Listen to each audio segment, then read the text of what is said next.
Me would be useful if I unmuted myself. How's that? Everybody there? Yeah. Man, don't ever put me in charge of this kind of stuff. Oh, God. All right. Hey, you don't have to agree with me. All right. So here's my skull, starting of my skull. And the interesting things, we're going to talk about interesting things. First, we all have lovely eye sockets. And we have an open area for the nose here. There are some bones inside the nose that we really don't need to worry too much about. Coming down from, and I'm doing a front view because it's just, I'll do a side view maybe in a next time. Your cheekbones are called the zygomatic arch. And they stretch out, and they're actually what they're for is a shelf to hang a bunch of other muscles on. So if this curls into here. Okay, some basic anatomical terminology that is always good to know. If it's medial, it means it's in the middle. If it's lateral, it means it's on the outside. If it's a superior, it means there's two muscles and one's above and one's below. You know already about things like quadriceps. That's a 4-headed muscle. Biceps, that's a 2-headed muscle. There are some multi-headed muscles in the face as well. Of course, the main point of learning all this stuff is that when you do your final face and you're hopefully looking by observation, and then when you get to the point where you're drawing from imagination, you will see where the overlaps are. All right.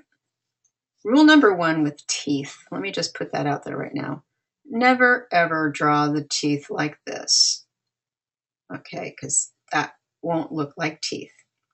Teeth are actually nothing more than a shadow side and a light side, and a shadow side and a light side. And the shadow side comes up to the light side. So if you just give it just a bit of shadow, you can have some teeth. Not a whole lot of definition, maybe a little bit of shadow on the teeth underneath. And then we're going to do, now if you're doing the skull, it does get pretty dark where the tooth inserts into the bone. So you will have that. But normally you're not seeing the teeth unless you're trying to do a toothy grin, or if you're trying to do a monster that has all of his teeth open, bared.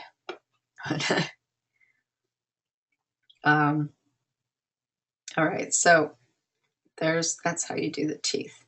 Now, the eye sockets are pretty big. It's surprising how big they are. And it's surprising how big eyeballs are, actually. I'm going to put an eyeball inside one of these things just to give you an idea of how big it is. The eyeball itself is about that big. Now, eyeballs. Little tutorial on eyeballs. Some of you guys have already seen these, but it's fun anyway.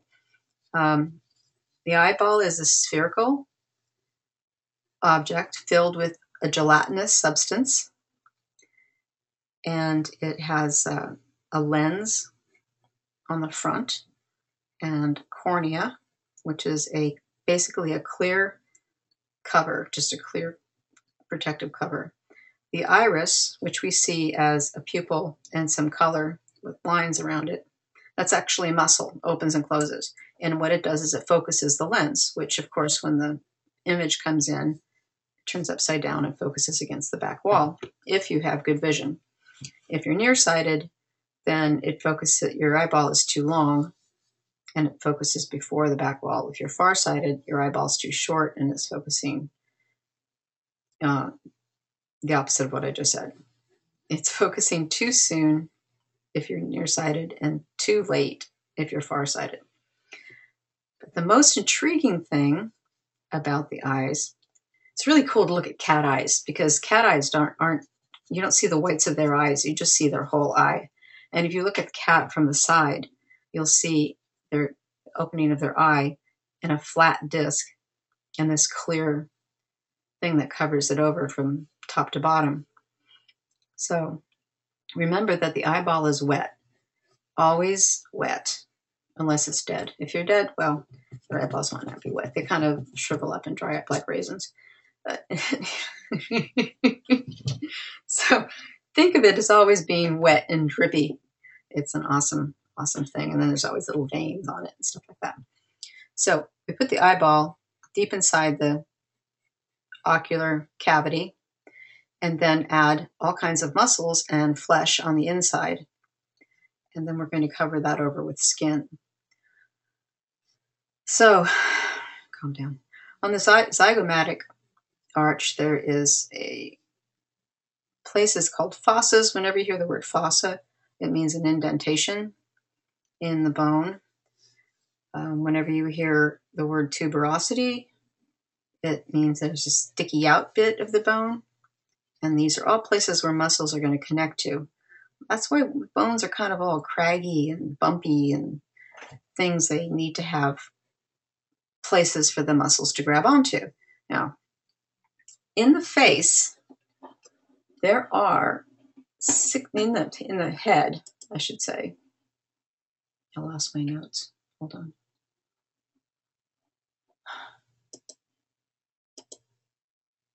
There are 43 muscles in the face. 26 muscles are used to smile. Now, this doesn't make sense. It says 62 are used to frown, which means there's more than 43 muscles in the face, unless the frowning is being also controlled by muscles outside of the face.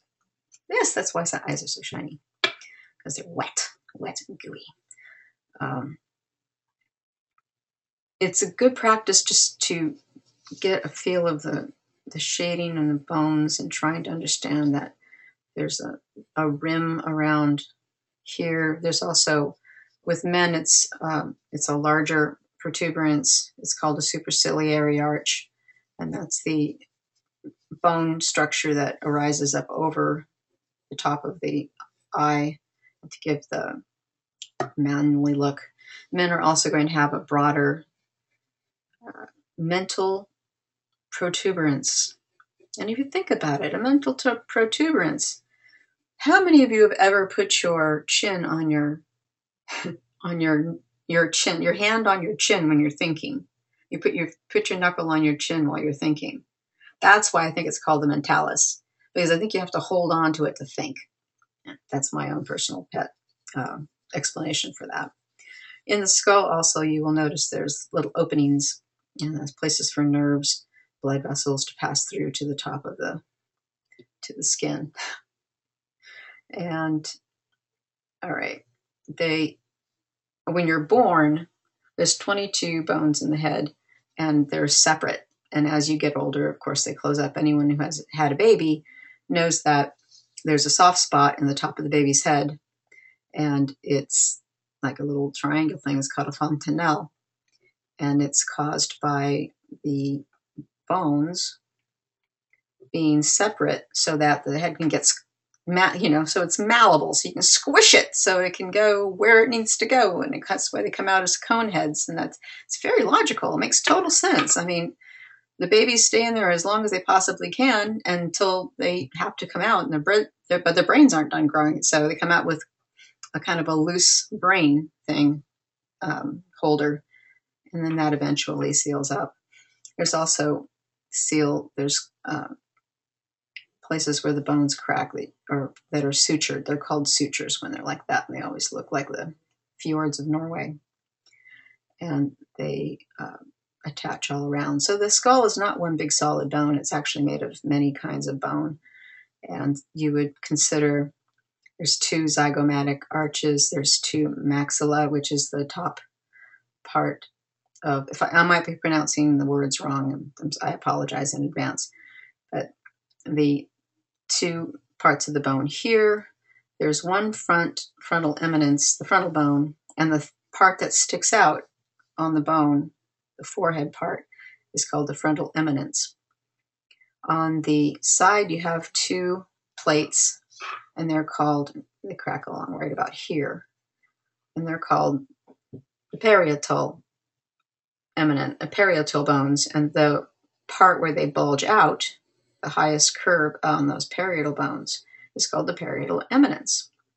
So if you feel your own head, go ahead and feel your own head, and you'll see, okay, there's a lump in the front, so that's your frontal eminence. And then there is a place on the side of your head above your ears that curves out more, and then it curves back in, and that's your parietal eminence. Okay, let's see if there's any other good things.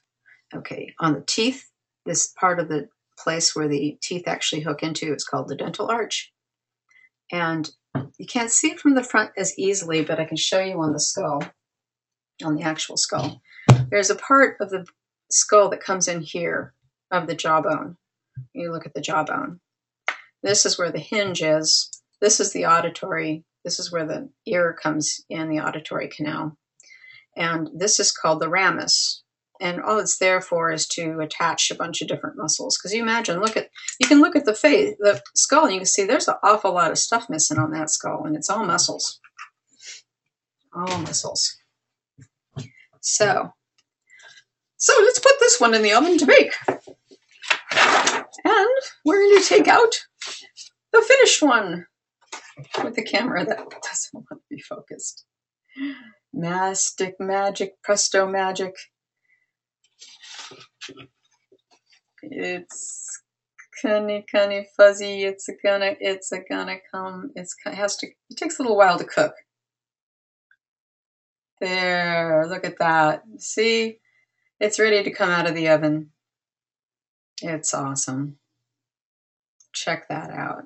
Now that's one beautiful skull. Okay. Now I didn't outline the teeth. Note that I just did little shadows on the teeth. Nice shadows into the eye. Got some plain, well, you're not going to be drawing just skulls. You want to draw the face. So the face is the next thing up. And what we're going to do is I've got an outline version of the skull.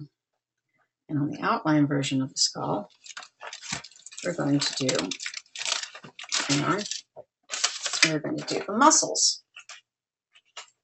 Because it's a superficial anatomy that is most important when you are a figurative artist. It's what's on the surface that causes what's underneath to be what it needs to be. So in the very front, we have something called an epicranius. And it's this muscle that comes down from the top like this. And essentially what it does, it's a kind of a two-part muscle. It can move both ways. It moves your scalp back and forth. It's pretty thin.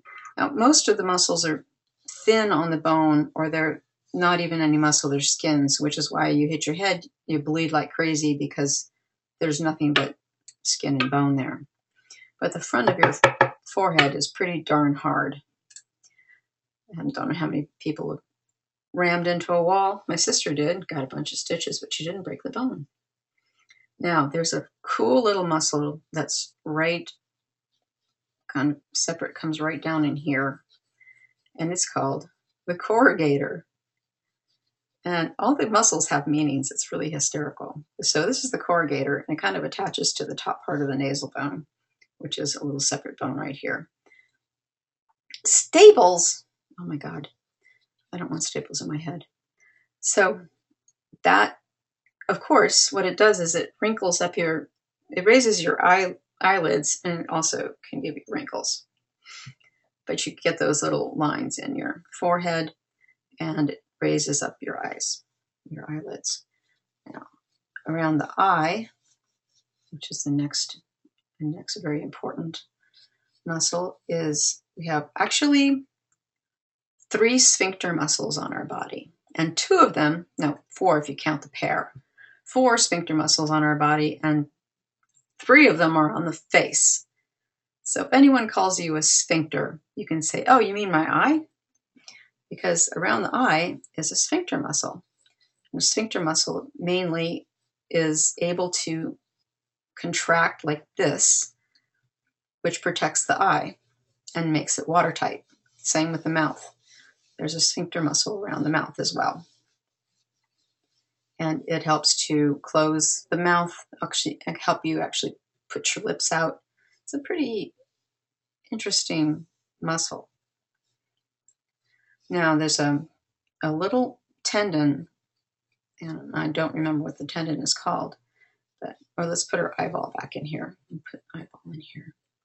Here's our eyeball inside of our eye socket, and muscles on the inside, and then the sphincter muscle on the outside. There's actually little tendons that hold the sphincter muscle down.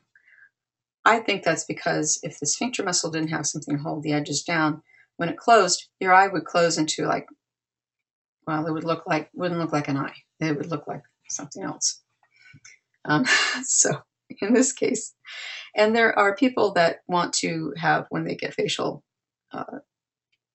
plastic surgery, they can get these tendons cut and moved so that their eyes become more round. Because in Asians, the ligament pulls tighter to help keep the, to make your eyes round, to make you look more Western, basically. I suppose there's some people that go the opposite direction and have them pulled tighter so they look more exotic. All right, so that muscle is all across your eyelids, up and down both your eyelids. Here's your eyeballs in there, and you've got your lovely orbicularis oculi. If you think about the Latin words, you can see orbicularis means round, oculi means eyeball, ocular, right? Works. Okay, now we have a muscle across the nose. It goes like this. And I bet you can guess what that's called. Ever heard of somebody having a pronounced, what's the word for a big nose? Proboscis? Roman nose, yeah, but proboscis, I think is the word. So this muscle on the top of the nose is called a procerus. Honker. So we have the muscle on top of the procerus is there. And the procerus draws the skin down at the root of the nose or wrinkles the nose. So when you wrinkle up your nose, this is the muscle that does the pulling. Now we're getting into some more important muscles. We've got what these cheekbones are all for, is for pulling. There's a pretty pronounced muscle that comes across the face like this, and it splits right here. So it has two parts. And this one is called the zygomaticus.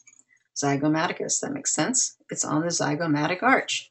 So it starts to all kind of, you take a Latin class and things really start to make a lot of sense. This comes all the way down to the base of the nose. We're going to assume that the nose, of course, is made out of strictly cartilage, which is interesting because it's like somebody takes a little piece of cartilage and flattens it out and forms it into this shape, and then so that you can see that it goes over it. And then they do one for the other side too. And if you've drawn a lot of portraits, you might notice that some people have a dent in the top of their nose, in the end of their nose, and that's just a deep place for the cartilage. So here's our nose, and here's our nostrils, and here is the zygomaticus. What did I call it? I have a really hard time remembering all the names. Yeah, zygomaticus. It's a good thing I'm not a doctor. I keep hooking things to the wrong things all the time. We've got, comes off the zygomatic bone, goes to the corner of the mouth, goes to the bottom of the nose right there. Now, on the side of the nose here, we have actually 4 different muscles. It's a quadratus labii superioris. So what does that mean? It means the high muscles, it means there's 4 of them. Labi or labi means they're alongside the nose. So you have one here, this angular head. You have one here, that's the infraorbital head, which means it goes from the corner of the nose to the eye. And then you have, fancy this, the zygomatic head, which goes underneath this muscle. And there's one more that you can't see, so we're not going to worry about that one. So now we know we have muscles here, we have muscle here, we have this muscle here, we have this muscle here. So you would think that if you blinked your eyes a lot, you would not get bags into your eyes because you would keep that muscle, strong and smooth. But that's more a matter of skin elasticity. And then we have the muscles coming down here. All right, so moving on to the mouth. Orbicularis oris. That's an easy one. Orbicularis oris. And it's this huge sphincter muscle that goes around the mouth. And sometimes we wish that it would just seal up and not open up again, but we're not always that lucky. It's a little more complicated in that it has other muscles actually attaching to it. Now this, in the face, you should know by now that muscles in the body always attach from one bone to another, as their main purpose is to pull 2 bones together or pull 2 bones back apart. They never can push, they can only pull. But in the face, there are several places where the muscles attach just to the skin, from the bone to the skin, which gives you, why we have so much expression, really, and sometimes muscle to muscle. So these parts of the zygomatic muscle attach to the corners of the orbicularis oris. So you can imagine this sphincter muscle around the mouth to make it nice and airtight and watertight. Now from there, we get, this is what's really going to help a lot when you draw the face, because now you're going to see overlap, underlap, overlap, underlap. Coming out from underneath this zygomatic head, you're going to see the zygomaticus, you're going to see the masseter. The masseter, well, that makes sense. It's masked. Sphincter says what? That's true. The masseter is huge muscle on the side of the face that goes from underneath the zygomatic arch down to the chin, and that's what helps you chew. It's a really strong muscle, and it goes right here. And then in front of that muscle comes the triangularis. Ooh, why is it called triangularis? Hey, guess what? It's shaped like a triangle. Fancy that. So we have the triangularis, and there's one on either side. And what do you think their primary reason for living is? To frown, to pull down the corners of the mouth. Yeah. So you go in a little bit further. I love my classmates. I love my students. They're so awesome.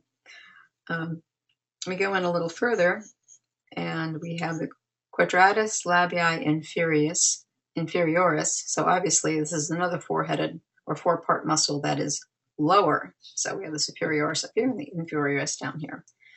And it's furious, it's so inferior. And that goes under here.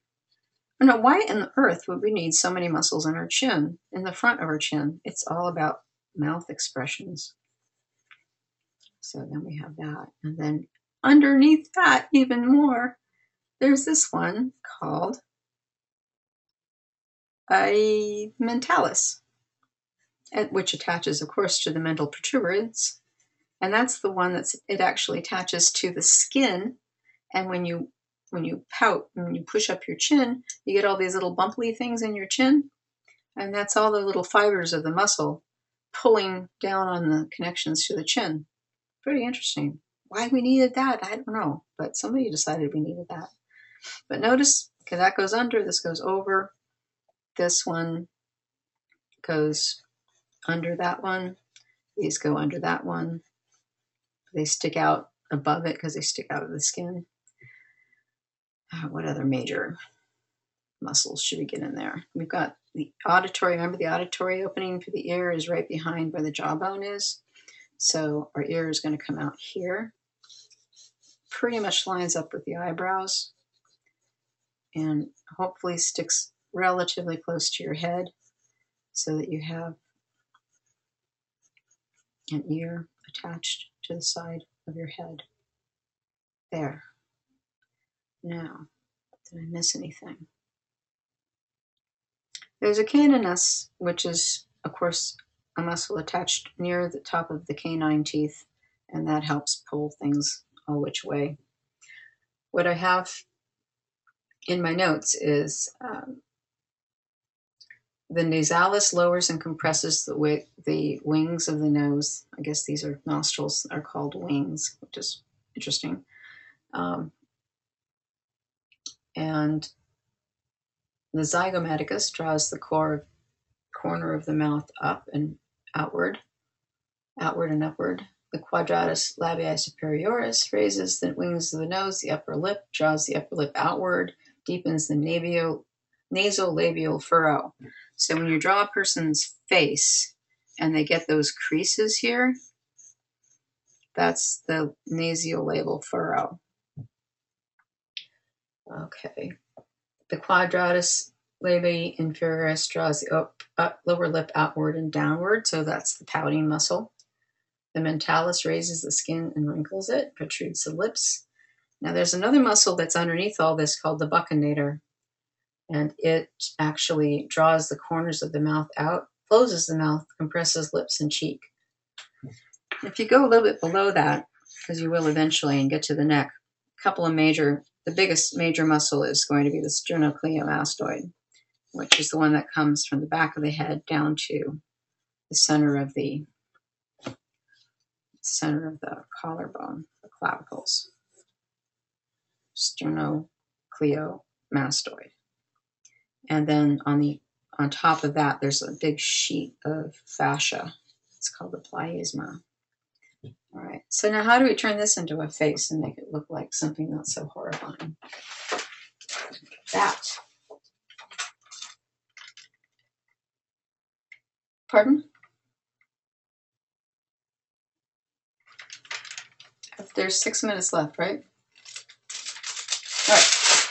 That's it. Super fast. Using your handy dandy sketch tracing paper, knowing where the structures are. Oh no, come back, computer. Knowing what the structures are will allow you to see, okay, cheeks overlap because the cheekbones and the zygomatic arch. And we've got this buccinator, which gives shape to the jaw. And this goes over it. So there may be a lump here. I put that line in too dark. I didn't mean to do that. Comes on down to the chin. The chin usually squares off. With the eyeball, we know now it's surrounded by muscle and it's sunk inside of a bone. So you can imagine skin coming around the eye, the inner eye there, the outer eye there. It overlaps a little bit slightly. And then you have your eyeball in there, and you have light coming from here. So I'm going to leave a highlight there, and I'm going to shadow the dark part of the eye because there's always a shadow cast on the eye from the eyelid because the eyelid has thickness, and the eyelid has thickness on the bottom too. Don't overdo the lines. Try to make it edges. Edges are what's most important. Eyebrows are going to be built along the rim of that bone that we talked about, and there's going to be a bit of shadow underneath there because of the cast of the shadow there. And we have the nose, which has an overhang here, and then the nostrils, which are pieces of cartilage which wrap around. A trick for the nose that's always handy is the nose is sticking out and straight at you. So if you put a little shadow underneath the nose, give it that little cast shadow and a little reflected light, it's going to give the illusion of the nose coming forward a lot more readily. There's usually a dip right here. Now the mouth, which is another interesting thing, Don't ever outline the mouth, especially on men, because it looks very phony. But what you can do is show a change of plane, which means casting a shadow, and a slight change in texture. Now, notice we have these muscles of the mouth that are coming over and around. So the top part of the mouth actually overlaps the bottom part of the mouth in this case. And then the bottom part overlaps the upper from the bottom lip, and then the top lip overlaps the bottom lip, and then the bottom lip overlaps the top lip, and then we get back to the down. So even when somebody is smiling, they're still going to get this place with a muscle. It's got to go under that muscle. And you put a shadow on the bottom side of the lip since it sticks out, and you put a shadow under the lip down there so it sticks out. Put a shadow on the side of the nose because it's sticking out. And just start treating things like the objects that they are inside this topography. When people are angry, they're going to get pulling on these muscles and pulling on these muscles, and you're going to get lines. Sometimes you see people get really strong lines pulling that way. Sometimes you see, the really strong lines pulling this way. But generally, if you follow the rules of doing the overlap and the underlap, you can get a pretty good rendition of the face based on minding the structures and the overlaps and understanding there's flesh around the eyes. The eyes are round, they sink in. The cheeks come in front of the jaw, and these muscles come in front of the mouth. I don't think I missed anything really important. But you can have scowl lines from that corrugator causing problems up there. And remember, you still got the eyes in the middle of the head. So make sure you've got enough head up there, even if you've got hair to cover down over the face. You're still going to need that room for hair. He's got a pretty big chin. I think I would trim that chin down. Basic proportions are eyes in the middle of the head, the nose is in the middle between that, and the lips are a third of the way down to the chin. So that's half. And then this is half again. And then this is a third down from here. This is here. This is half. This is a third, generally speaking. And there's same things across. We have, the 5 eyes across. 5 eyes across. Draw straight down from the pupil. You should get to the corner of the mouth. Draw straight down from the inner canthus. You should get down to the corner of the nose. And we saw that all on the skull. So we know that those make a lot of sense. All right. My time's up. I guess that's it. What you guys think? Oh, I know. Could make it longer, but everyone would fall asleep.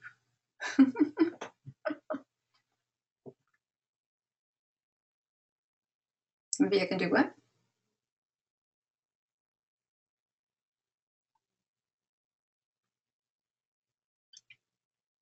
Anybody have questions? I have time. So.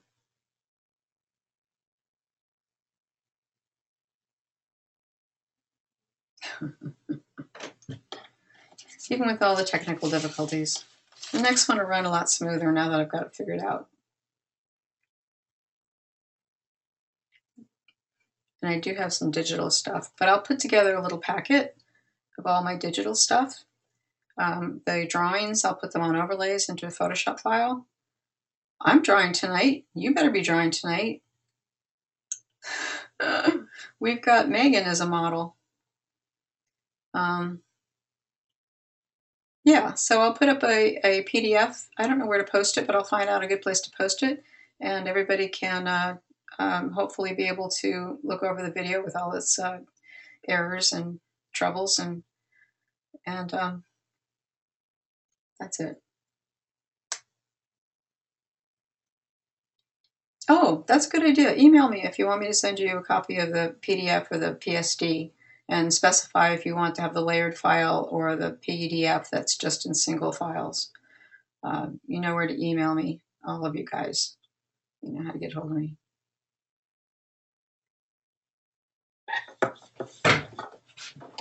Actually, awesome sauce. Denise, you're crazy. All right, where's my message? Where's my mouse in here? I'm going to have you send it.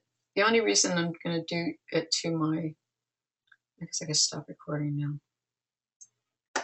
Don't tell the voices in my head.